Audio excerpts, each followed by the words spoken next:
د مزار شریف ښاروالۍ له لوري په کارتې برېښنا سیمه کې یو سړک له جوړېدو وروسته تېره ورځ ګټې اخیستنې ته وسپارل شو.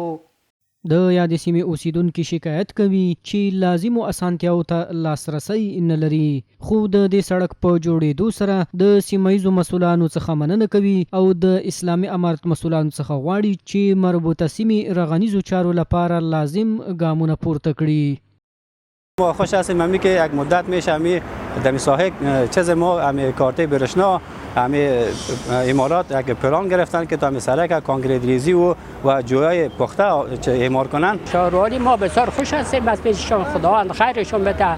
په همدې حال کې د مزار شریف ښاروالۍ مسؤلان وایي د ښاري نظم ساتل، د سړکونو پخول او د خلکو ستونزو حل لپاره نوري لازمي اسانتیاوي په پام کې لري چې په نږدې راتلونکي کې به پلي شي.